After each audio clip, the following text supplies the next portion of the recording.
वह मुस्क्यानी वह मृदु बतरानी वह लड़कीली बानी आनी उर में अरती है।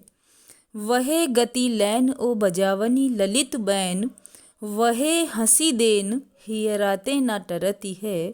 वह चतुराई सुचिताई चाहने की छवि वह छैलताई न छिनक बिसरती है। आनंद निधान प्राण प्रीतम सुजान जू की सुधी सब भांति नसू बेसुधी करती है। यहाँ पर कवि घनानंद स्मृतिजन्य विरह चित्रण कर रहे हैं।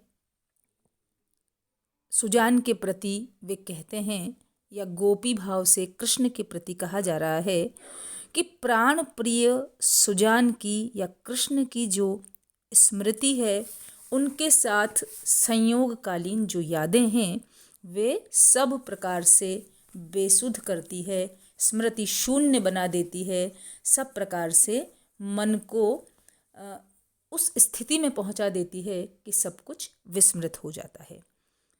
संयोग जनित जो चेष्टाएं हैं, जो मुद्राएं हैं, जो हाव भाव हैं और जो यादें हैं, उनके बारे में स्मरण करते हुए कवि कहते हैं कि वह मुस्क्यानी वही जो कि पहले थी, वही मुस्कुराहट, वही मुस्कान, वह मृदु बतरानी, मृदु कोमल और मंद मधुर स्वर में बतरानी बातें करना, प्रिय का मधुर और कोमल स्वर में वह बातें करना। वह लड़कीली बानी, लड़कीली कहते हैं चपलतापूर्ण, हाव भावपूर्ण, बानी यानी आदत, उनकी वह जो चपलतापूर्ण चंचलता से भरी हुई जो आदत है, आनी उर में अरती है, आज भी मेरे हृदय में आकर अरती है, अड़ जाती है। कोई चीज़ सीधी होती है तो उसको निकाला जा सकता है, लेकिन जो चीज़ तिरछी होकर, टेढ़ी होकर अड़ जाती है, फंस जाती है, तो उसे किसी चीज़ से बाहर निकालना असंभव प्राय होता है। ठीक उसी प्रकार श्री कृष्ण की स्मृति आने पर उनकी वही मुस्कुराहट और साथ ही साथ उनकी चुलबुली आदत और उनकी बात करने की जो पद्धति है, वह मेरे हृदय में आकर छा जाती है, अड़ जाती है, फंस जाती है और किसी भी प्रकार उसको निकालना असंभव प्राय है। वह गति लैन, गति लैन का तात्पर्य है यहाँ ताल और स्वर के साथ अंग संचालन, नृत्य करना, कृष्ण का या सुजान का वह नृत्य करना। ओ बजावनी ललित बैन, ललित सुंदर और सुंदर ढंग से वह वेणुवादन, वह बांसुरी बजाना। वह हंसी देन हिये राते ना टरत है, और उनका वह बात बात पर अकारण ही हंस देना हृदय से टालने पर भी नहीं टलता है। संयोगकालीन जो मुद्राएं हैं, जो चेष्टाएं हैं, जो क्रियाएं हैं, वह किसी प्रकार भी भुलाएं भी नहीं भूलती हैं। वह चतुराई सो चिताई चाहबे की छवि, चिताई कहते हैं जगाई हुई, चैतन्य बनाई हुई, चाहिबे यानी देखने की। चतुरता के साथ उन्होंने, प्रिय ने हमारे मन में जो अपनी शोभा देखने की इच्छा जगा दी है, उसे बलवती कर दिया है, वह छैलताई, और उनका वह छैलापन, वह रंगीलापन न छिनक बिसरती है, एक क्षण भर के लिए, क्षणांश के लिए, पल भर के लिए भी न बिसरती है, भुलाए भी नहीं भूलता। आनंद निधान, निधान कहते आगार, भंडार, जो आनंद के भंडार, प्रियतम मेरे प्राणों के प्रिय जो सुजान हैं, उनकी सुधी सब भांति नसु बेसुधी करती है। बहुत ही सुंदर पंक्ति है, सुधी स्मृति, याद। उन आनंद के आगार प्राण प्रिय सुजान की जो स्मृति है, जो याद है, वह सब प्रकार से मुझे बेसुध कर देती है, अचेतन बना देती है, मुझे भुलावे में डाल देती है। याद स्मृति विस्मृति की ओर ले जाती है, स्मृति मुझे विस्मृत कर देती है, मैं स्वयं उस स्मृति के आने पर अपने आप को भूल जाता हूँ।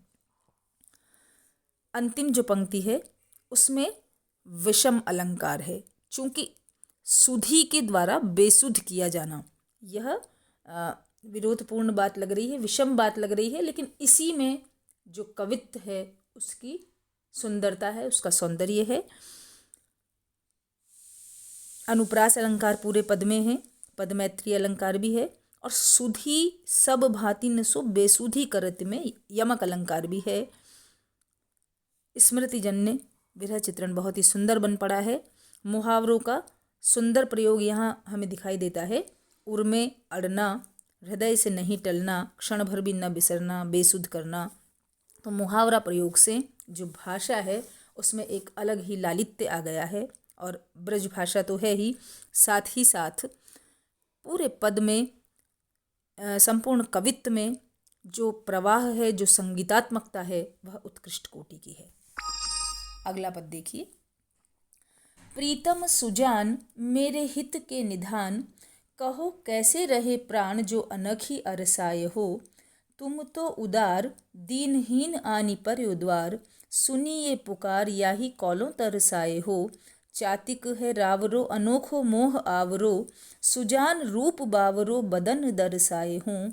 बिरह नसाय दया ही में बसाए, आय हाय कब आनंद को घन बरसाए हो।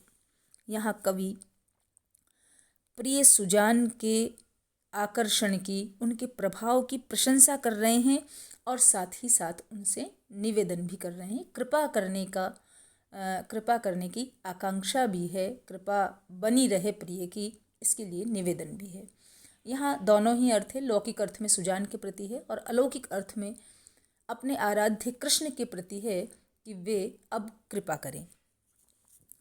प्रीतम सुजान मेरे हित के निधान, हे प्रियतम आप तो सुजान हो। देखिए, सुज्ञान जो ज्ञान से परिपूर्ण है, वह अज्ञानी नहीं है, अजान नहीं है। कैसा है प्रिय? सुजान है, जो कि सारी बातें जानता है, चतुर है, समझदार है।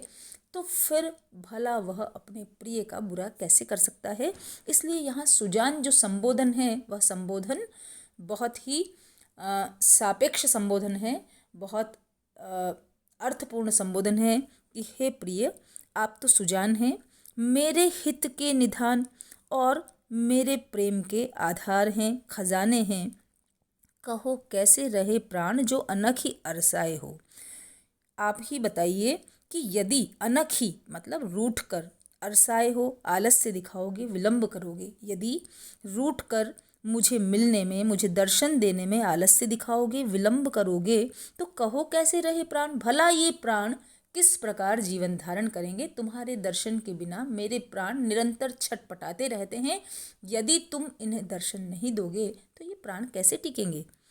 तुम तो उदार दीनहीन आनि पर उद्वार। मैं जानता हूँ कि मैं इस योग्य नहीं हूँ कि तुम्हारी कृपा का पात्र बन सकूं, लेकिन तुम तो उदार, जो उदार मना होते हैं उनका काम तो कृपा करना ही होता है। मैं जानता हूँ कि तुम तो उदार हो। दीनहीन आनि पर उद्वार, यह दीनहीन प्रिय, यह साधनहीन, यह अकिंचन प्रिय आनि पर उद्वार तुम्हारे द्वार पर आकर पड़ गया है, तुम्हारी शरण में आ गया है। सुनिए पुकार याही कौलों तरसाए हो। अब इस दीनहीन, इस प्रिय, इस याचक, इस शरणागत की पुकार को अनसुनी ना करें। सुनिए पुकार, पुकार सुन लीजिए। याही कौलों तरसाए हो, इन प्राणों को अब कौलों कब तक तरसाओगे।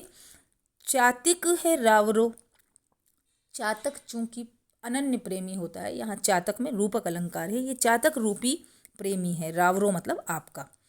अनोखो मोह आवरो, और आपके अद्भुत विलक्षण अद्वितीय प्रेम से आवरो आवृत है, लिप्त है, व्याकुल है। यह आपके प्रेम से सराबोर है, पूरी तरह आपके प्रेम में निमग्न है, डूबा हुआ है। सुजान रूप रावरो बदन दरसाए हो। यह हे सुजान, ये आपके रूप का बावला है, आपके रूप में पूरी तरह से पगा हुआ है। आपके सौंदर्य ने, आपके प्रेम ने, आपके रूप ने, आपके स्वरूप ने इसको बावला बना दिया है। उसके अतिरिक्त इसे अब कुछ दिखाई देता ही नहीं है। बदन दरसाए हों, बदन, बदन का तात्पर्य यहाँ है मुख। अपने मुख का दर्शन इसको कब दोगे? विरह नसाए, दर्शन देकर हे प्रिय विरह नसाए, मेरा जो विरह है उसे नष्ट कर दो। दया ही में बसाए, और ये कब होगा? जब तुम अपने हृदय में कृपा बसाकर, दया बसाकर और मुझे दर्शन दोगे। आकर, आए, हाय कब आनंद को घन बरसाए हो। हे प्रिय, यहाँ हाय जो संबोधन है उसमें आकुलता है, व्याकुलता है कि हे प्रिय, अब आनंद का मेघ आप कब बरसाओगे, कब आप कृपा की वृष्टि करोगे। पूरे पद में संगीतात्मकता है, अनुप्रास अलंकार है, पद मैत्री है, बहुत ही जो विशेषण दिए गए हैं जैसे सुजान हैं, जो संबोधन हैं, वे संबोधन बहुत सटीक संबोधन हैं। और सुजान के दो अर्थ हैं, सुजान रूप बावरो, सुजान के रूप के बावरे हैं। सुजान कृष्ण भी है और सुजान जो प्रेयसी सुजान है घनानंद की वह भी है, तो श्लेष अलंकार भी है। चातिक है रावरों में रूपक अलंकार है, और आनंद का घन में भी रूपक है। घनानंद कवि भी हैं और आनंद का मेघ भी है, दोनों ही बातें, इसलिए श्लेष भी है।